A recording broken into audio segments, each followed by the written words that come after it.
What's up, Bagong Butuan? Grabe!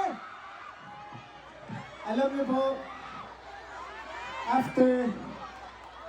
after The Voice Kids, parang yung Butuan City po yung isa sa pinakaunang places sa Pilipinas na pinuntahan ko, nag-concert po ako, parang 12 years ago pa po yun.